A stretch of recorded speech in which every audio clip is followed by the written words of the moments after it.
Hallo ihr Lieben, heute nochmal ein Oldie zum Thema Wischtechnik. Im ersten Teil eine strukturierte Farbfläche erstellen. Ich arbeite hier auf einem Aquarellkarton, der ist auf einem Block. Ihr könnt aber auch gerne auf einer Malplatte arbeiten oder auf einem Keilrahmen. Hier verdünne ich die Farben erst einmal mit Wasser und erstelle einen möglichst strukturierten Untergrund, nass in nass.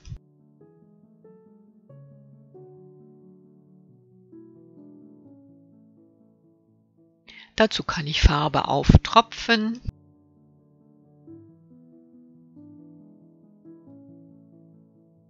verlaufen lassen, so wie ich gerade möchte. Auch mit Spiritus, den ich hineintropfe, bekomme ich Strukturen. Ich tupfe hinein, ich kratze hinein. Danach lasse ich die feuchte Oberfläche gut trocknen.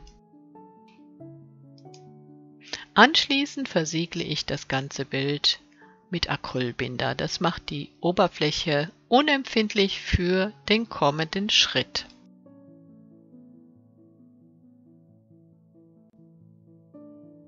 Damit ich gleich die Wischtechnik ausführen kann, lege ich jetzt einige wässrige Lavierungen darüber. Das heißt, ich verdünne die Farbe wieder mit Wasser und decke das, was ich zuvor gemacht habe, ein wenig zu. Warum? Das werdet ihr gleich sehen.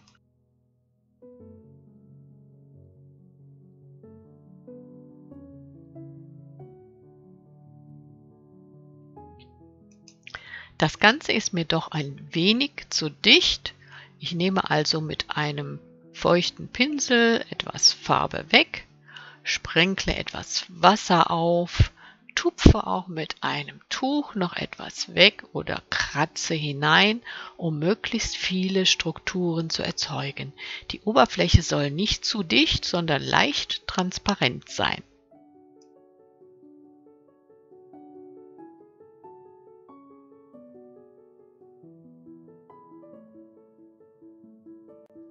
Nach dem Trocknen folgt jetzt die Wischtechnik. Die Wischtechnik solltet ihr ausführen, sobald die Oberfläche etwas trocken ist. Je länger ihr wartet, desto schwieriger wird es.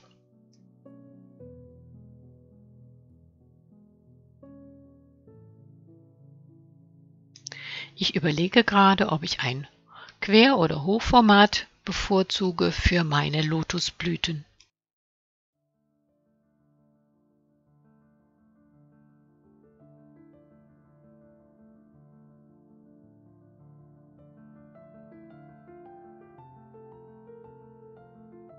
Mit einem Stück Kreide zeichne ich nun die Blätter der Lotusblüte vor. Ich vereinfache das natürlich sehr, denn mit der Wischtechnik kann man nicht so genau arbeiten.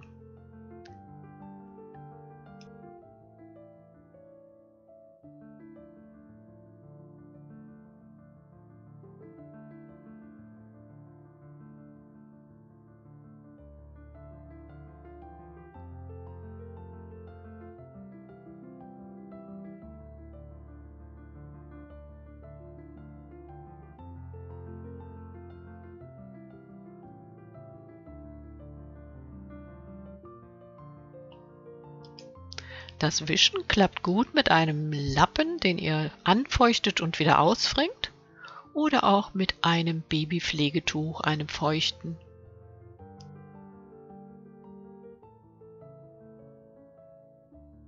Bei der Ausarbeitung beginne ich mit der mittleren Blüte, denn sie soll im Vordergrund sein.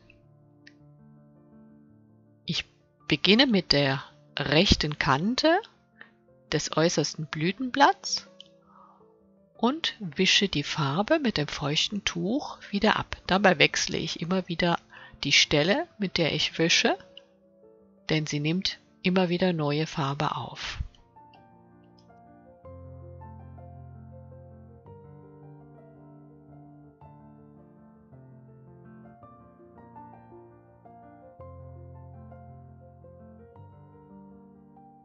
Mein gedachter Lichteinfall ist von rechts oben, also gestalte ich die Blütenblätter an der rechten äußeren Kante und an den Spitzen etwas heller, das heißt, dort muss ich mehr wischen.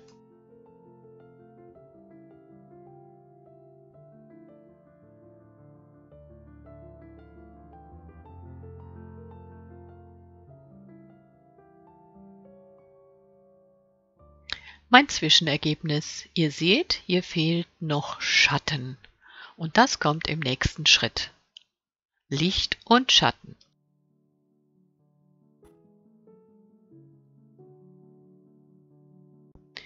Aus Blau mit ein wenig Braun mische ich mir ein dunkles Blau und damit gestalte ich die Kanten und den Hintergrund, den ich ein wenig dunkler mache. Und auch dort, wo ich Schatten vermute, also an der lichtabgewandten Seite, verstärke ich die blaue Farbe.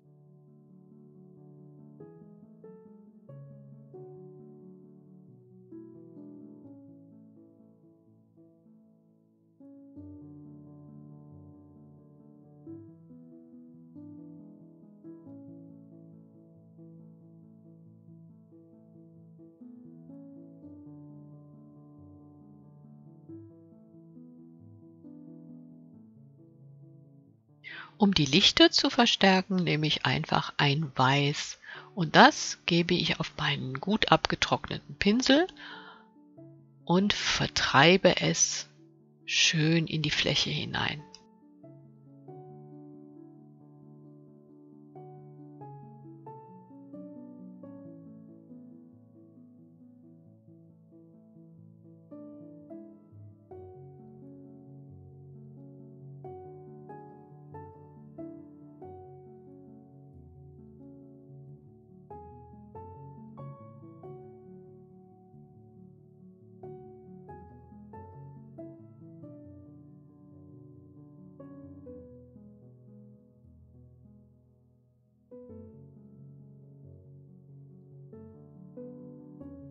Das sieht doch schon viel kontrastreicher aus.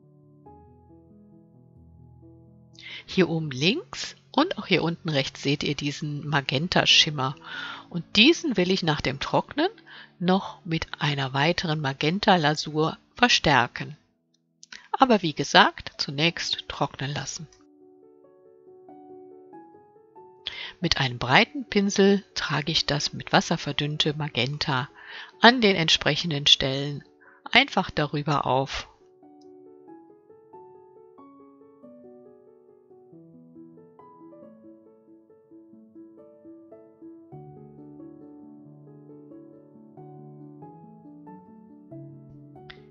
So, wenn ihr näher herangeht, seht ihr die Strukturen der vorherigen Farbaufträge und meiner Manipulationen. Das macht das Bild lebendig, obwohl es fast monochrom ist. Das ist sie, meine einfache Wischtechnikübung aus dem Jahr 2014. Ich hoffe, meine Neuauflage hat euch gefallen. Bis bald. Tschüss.